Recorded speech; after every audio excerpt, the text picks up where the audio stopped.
Well, good evening. How are you all? And I'm looking forward to being here with you this evening. So, for those of you joining us, we will be on module 2 of the Summer of Self Discovery. So, for those who started with me last week, I hope that you'll have your little notebook and a pen with you, and if not, a piece of paper. So, as I was preparing and updating all the little course notes, I thought, oh my goodness.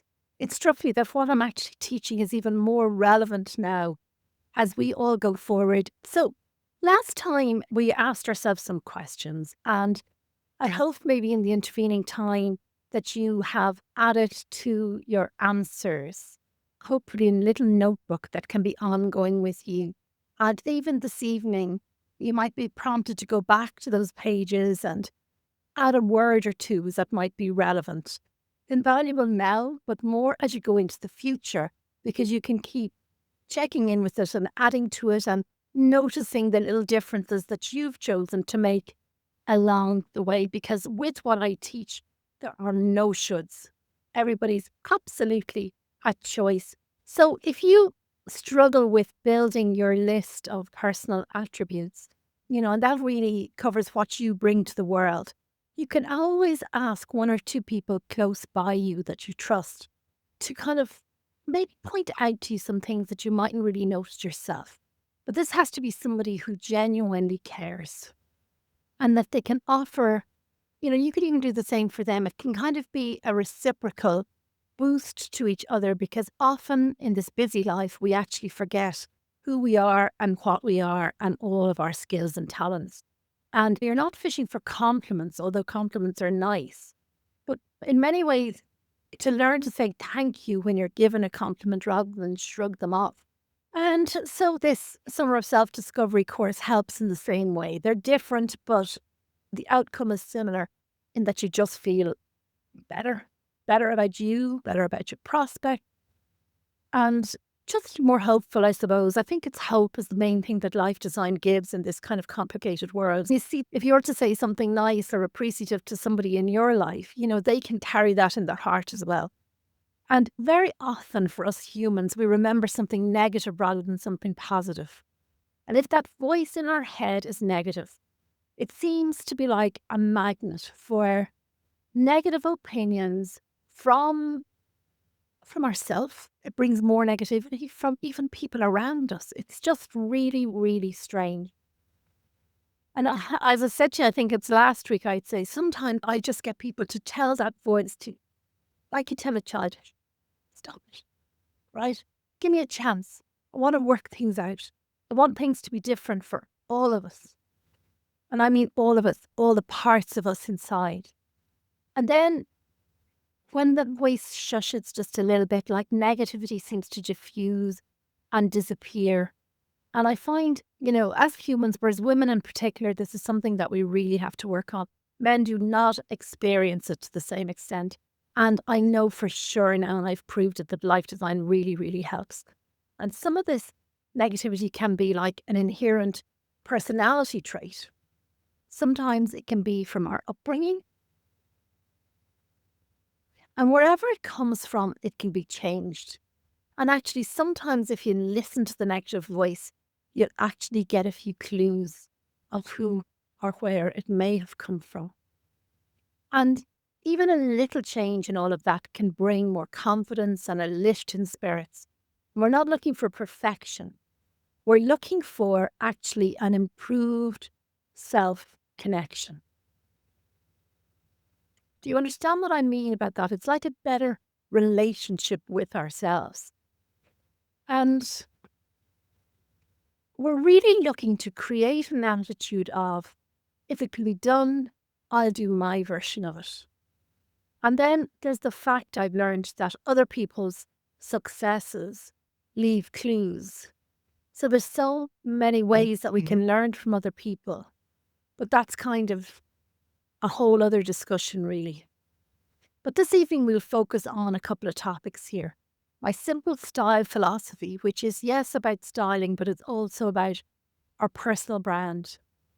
We'll focus a little on personal development and self-management skills. We'll focus on confidence and self-esteem. When I sent out a questionnaire at the start of this group last year, I was really shocked that 28 out of something like 34 replies were all looking for more confidence.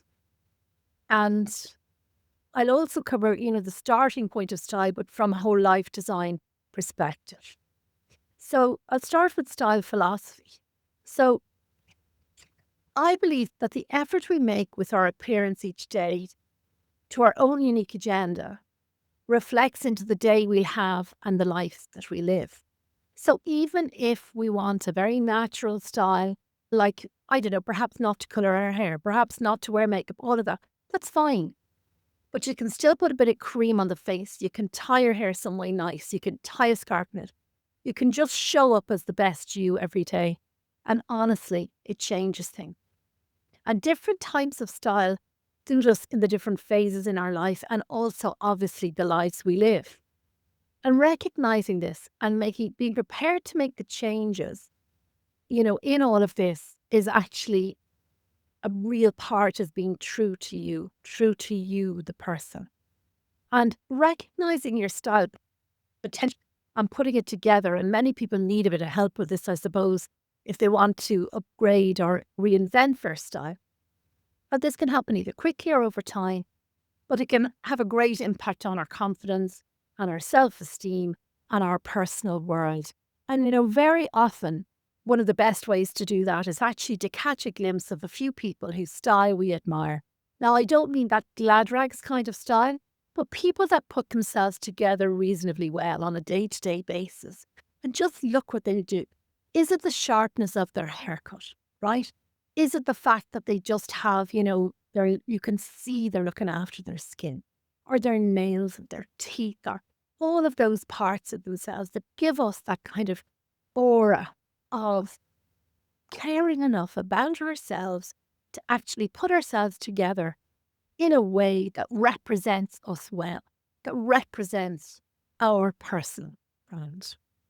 And I certainly hope that I bring all of this experience to the group here. And please feel free to ask me questions. Many of the people I've worked with are now my icons and my inspiration because, you know, I really feel that true inspiration can come from the most unexpected sources. And when people share with me different things that they've been through and overcome, and, different reasons perhaps why they've let their style go or whatever, all of a sudden I just see them just as the superhumans that they really, really are. And, we can really create our personal brand that will live on with us. And I really think as well that we create our own luck by availing of opportunities. And to do this, we have to put ourselves in the path of opportunities and show up as me being the best I can on that given day. And that's actually all any of us are expected to do. That's all that's the ultimate really. Nobody's under any pressure to be any more than they can be. Every time we leave the house, we have the opportunity to show us up as if we really matter as human beings. And we can lift our spirits and even those around us by dressing nicely for ourselves, even when we're at home. Get rid of anything that's ripped or wrecked. You deserve more. Just go through your stuff and say, I deserve better. One client said to me, I'm nothing to wear for my day to day life, but so many good clothes I never wear. And I said to her, well, then you've got to create your life to give you the opportunity to wear those clothes. And as I said, book tickets for the concert hall or an opera, ring a friend you haven't seen in an age and meet them for afternoon tea. Even be prepared to travel for a night or to do a course or something that takes your fancy. Weekend course of interest. If you can't afford it now, write it on your life design wish list and make sure it happens for it because who knows what's going to happen in the coming months. But I really believe that this is a brilliant time to do what we need to create a wonderful style and kind of an attitude and a life design plan for life going forward. The life we wish to live as time moves. So I'm just going to take a drink if that's okay. And I'm going to move on to personal development now. So obviously this is just a short course, but I try to bring things into it that are going to catch people's attention. And I think that procrastination is really one of our biggest enemies. So, you know, we need to make things urgent. Does that make sense to you, ladies? Okay, so give me a deadline, like my 8 o'clock slot on Mondays, and I will always show up. I don't think I've missed a Monday. I'm not sure why. I'm a bit fascinated by it, really. I don't know why. And then it's just saying, like, deadlines are brilliant, right? So set dates. If I didn't have to have these notes ready for this evening, there were just so many. I most of them done, like a whole section to do, and I'd so many interruptions today. It's unbelievable, and they'd be still locked away on the someday list, as I call it, somewhere. Actually, I'm delighted I have them all in one place now. Actually, gathering them for these events was really, really good. And I think setting ourselves dates for these things is really, really great.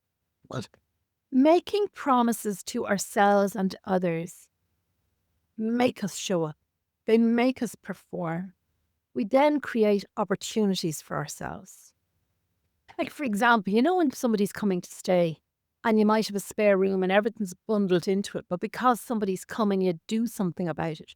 Well, I now create false versions of that for myself almost, because without that deadline, there's always too many other, like I'm balancing 3 generations, if you think about it. There's always something going on. So I set myself, I hate goals, but I really set myself dates actually. And sometimes I make it and sometimes I don't. But when there's somebody else involved, I always do turn up.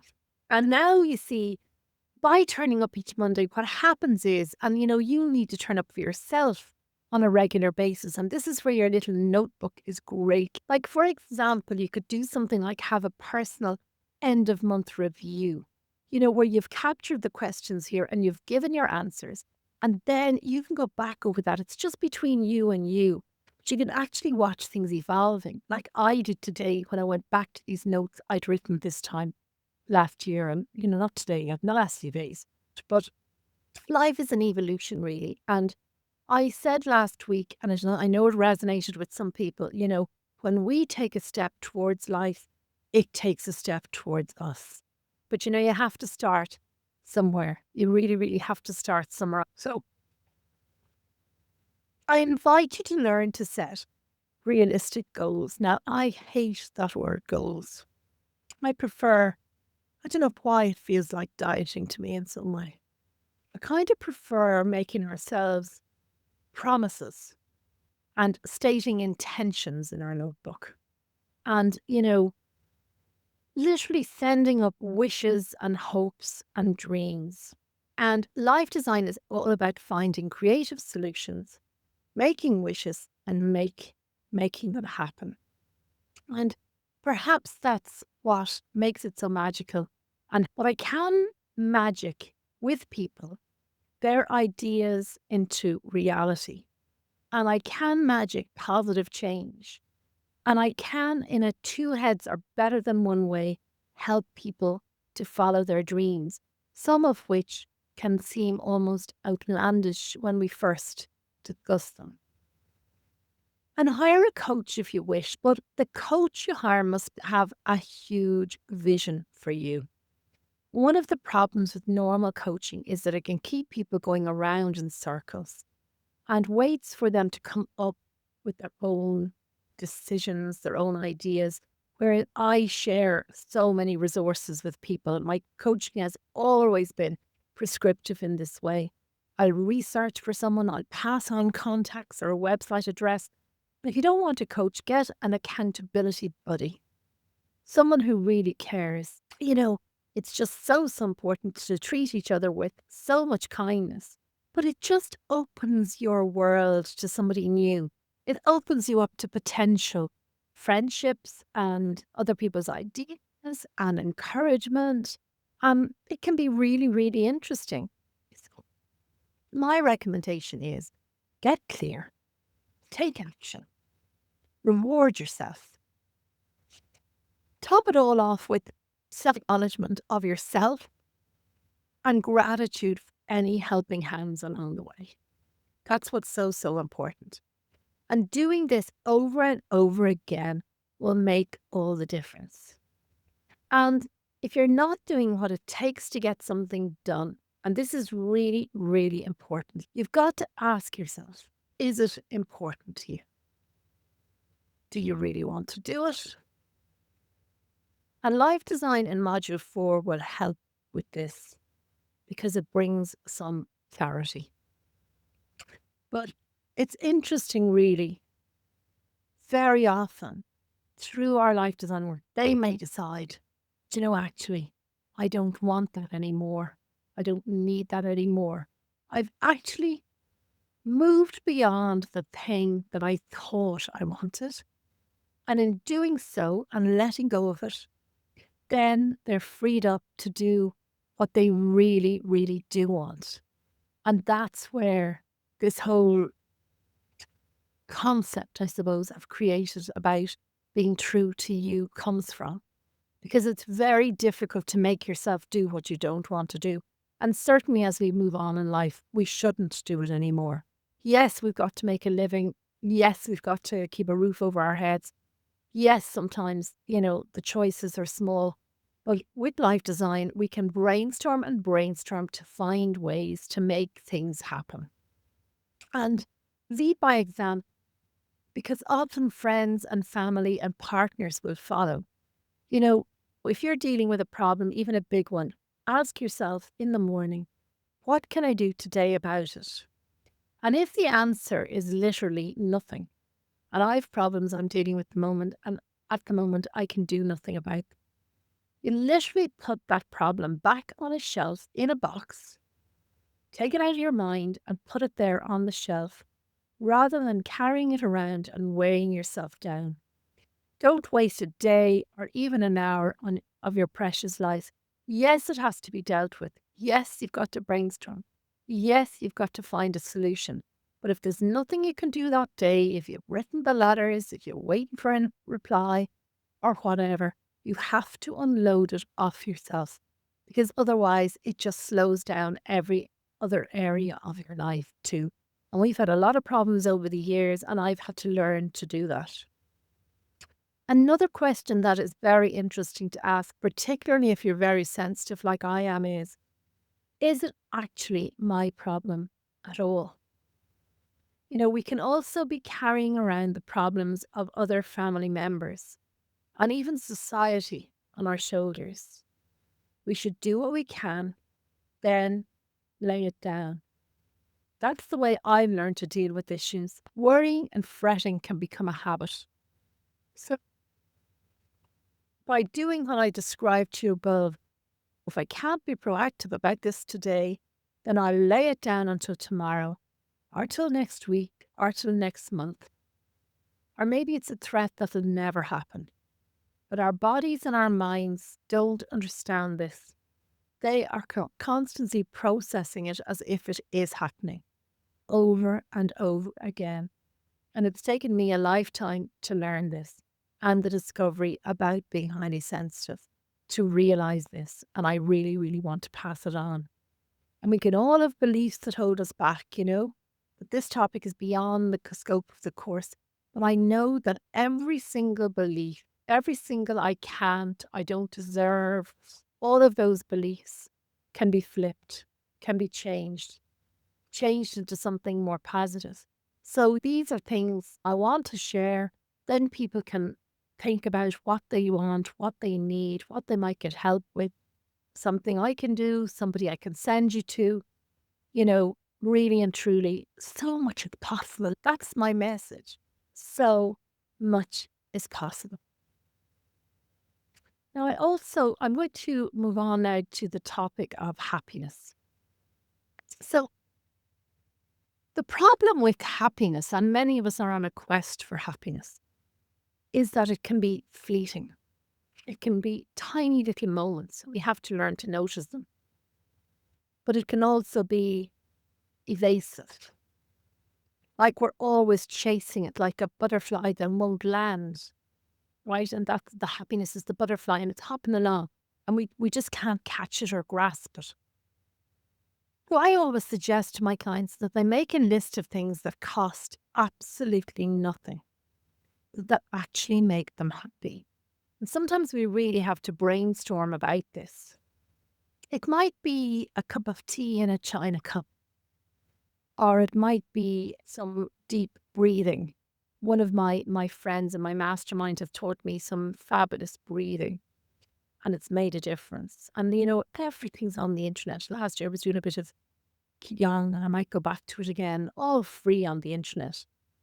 It could be a walk by the sea, or a walk in the park, or in a forest. They call that forest bathing in Japan, where it's supposed to cleanse you beautifully.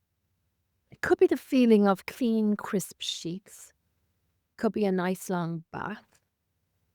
It could be a leisurely chat with a friend with just no real purpose, just chatting. Could be flicking through old photos. And I really encourage my clients to print out physical photos because they're much nicer than scrolling through a phone or a laptop. They're just more physical. You're holding them in your hands. There's a better connection. So I would ask you now, what would you add to this list?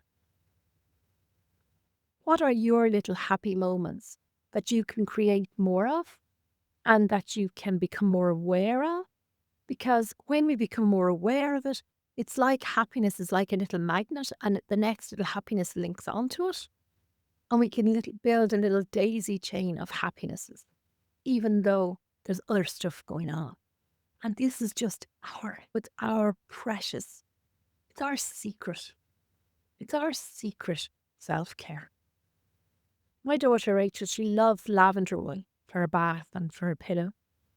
And it was a pleasure to put fresh lavender from the garden in her bedroom for a return of from a recent trip. And she appreciated it so much. And there's all these little things that we can do for each other that really are quite small, but they cause a chain reaction of goodwill, I suppose, really. And happiness and joy can be in the small things. And it's best if they touch the different senses. So it can be visual, like something that you see obviously with your sight.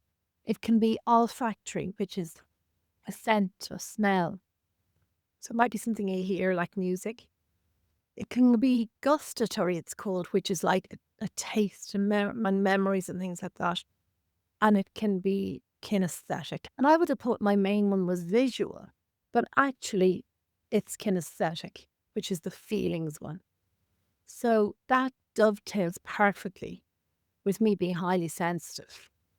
And you see, self knowledge is power. It really, really is.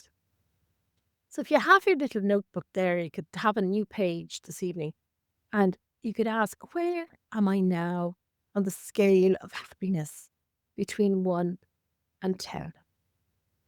And you could make a note of that in your little notebook. I don't mean that exuberant laughing kind of happiness every day. That's more like humour to me. I get the giggles sometimes now, and I kind of like it. And having a bit of a laugh is depending who we spend time with as well. We can laugh alone, but we can also have great laugh with friends. And to me, happiness is made up of contentment. Contentment with where we are right now, with a bit of gratitude. And it's helped by a few uplifting days. And most importantly, with hope for what's to come in life. And I often think that sometimes the greatest gift I give my life design client is hope. And from time to time when life is difficult, it's when hope disappears that I certainly feel a bit low. But like you can just create a little glimmer of hope by making a plan or setting an intention or creating a dream. Like there's something great about having plans and dreams. And it's really, really funny because sometimes I kind of brainstorm in my mind about all different alternatives. And I a couple of lovely friends, and I was chatting with them recently, and I was telling them this crazy idea I have. And I could see both of them almost turning into worry mode. Gee, she'll never make that happen. And I've had that a lot over the years because I've taken on some kind of superhuman tasks from time to time. And it was funny, really, because the old me would have just shut up and thought, oh, silly ideas I have or whatever. But the new me said to both of them separately, just indulge me. This might never happen, right? But having this hope or dream, this vision, is it's actually powerful. It's keeping me going at the moment. So just indulge me. Don't worry. Don't worry. Just indulge me. And we have so many laughs about that because I suppose you could say I'm delusional, but dreams happen and things can turn around. And I have a lot of experience of that in my life. So in life design, as we become clear through our personal audit of where we are and what we like and what we enjoy our lives, and we begin to sow seeds of friendship and we make our surroundings more pleasant and we sort out our style, we work on our relationships, maybe our lifestyle and our travel plans, and we're very more aware of what we want in our lives. We might decide to study, or we might decide to reinvent, or to change our location, or rethink our career. We're a choice. And some changes take longer than others, but once we make up our mind, all kinds of opportunities can appear that we never thought possible. And I've experienced this really over and over again. It's quite amazing, really. And, having a purpose, have you a purpose each day beyond caring for the young or the elderly or beyond your work life? Because our purpose and following our purpose and things that we're passionate about can bring us a lot of pleasure. And even if we're stuck in a job or a life situation, as my wonderful friend taught me, if we can spend even 20% of our time on things we really like and enjoy as part of our bliss, our life design, our attitude and our mood improve. And this then ripples out to those around us. We become energetically attractive. That's the key to finding more friends, to finding a relationship, to getting a job. We need to learn to make this energy resonate. And nowadays, we need to make it resonate on phone calls. We need to make it resonate in our CVs. We need to make it resonate in social media posts. So we need to shine. We need to energetically shine to actually draw in what we want in our lives and to make what we want in our lives happen as well. And, life design is a great helper with this. You see, when we're living our life even 20% on purpose, as I described it a moment ago, we actually manage our emotions and we cope with life better. And sometimes it's small little adjustments that make the biggest difference. And this can be a small voyage of self-discovery in our notebooks that we've already started. We can make a list of what we enjoy, what we dislike. We can kind of create a truce or a balance. You know, if this is something that might appeal to you, you can start a new page in your notebook and you can ask, where's my life balance on scale to 1 to 10? Am I aware of what my purpose is? Could be on the next page. So you're forming this little life design possibilities notebook for yourself. And it can be filled in through the rest of the course and even afterwards. And all of these questions are asked to be answered in your own time and answered with kindness to yourself and with good intention. When you look back through your notebook, you'll be able to constantly review, make changes, make plans, and little adjustments as necessary that will inform your life design plans and hopes and dreams. And when you identify something you're good at and it really interests you, you can begin to live in an inspirational way and become someone that people look up to and someone that people want to spend time with. And there's a very nice personal feeling around all of that. So, this is longer than my Monday Magic, obviously, because it's a course. So I hope you can bear with me, but not too much left. But I wanted to cover Module 2 properly, then Module 3, and then Module 4. So I suppose what the notebook shows us as well is kind of what we're ignoring, because what we're ignoring seems to show up as problems in our lives. So if we're dealing with things and we're aware of things or whatever, it's like the problems kind of dissipate in a way. So, on the scale of self like and self acceptance, where are you? That would be a note on a new page as well. And the reason for these scales is to highlight what's going well for you and what you might like to work on. We all struggle with aspects of ourselves from our experiences over a lifetime. But what I've proved, though, is that what we do for ourselves every day, every month, and every season, our personal self care to improve our self respect and ultimately our self acceptance, that's what makes the biggest difference to the day to day life that we actually live. And life is not on hold. So many people have life on hold, waiting to be slimmer, waiting to have more money, waiting for all kinds of things. And we can use working on our personal style as a great sign to ourselves that we matter and we deserve attention. And this really helps with our own self connection I spoke about earlier. And it doesn't mean dressing up every day, it's about dressing for the life we want to live when we can, as much as for the life we live now. And I promise to give you a boost of confidence through this course. And even knowing what's possible for us can give us that boost, even if it doesn't seem likely now. So, where are you currently on that confidence scale? Write that down in your notebook and a page as well.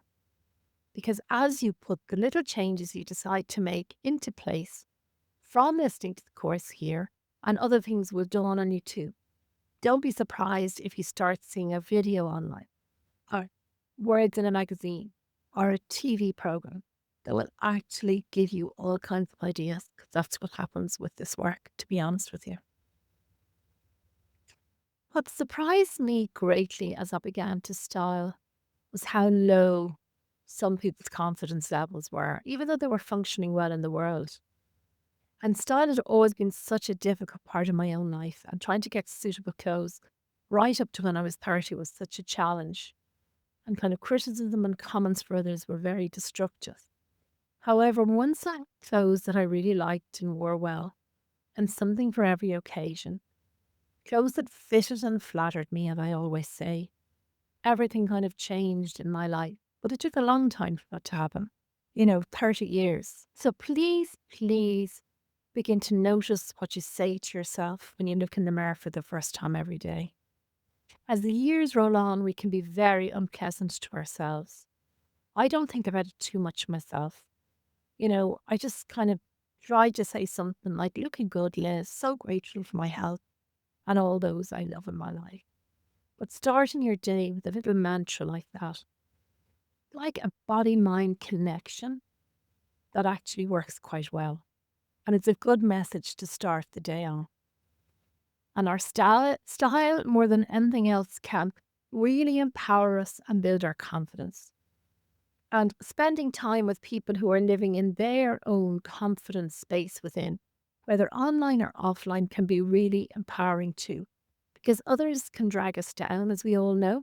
But most importantly, if we can be self encouraging, like saying the little sentence I say every day, or something that suits you, we can build new neural pathways. I don't know if you know about this, but we can, at any stage in life, build new neural pathways in our brain.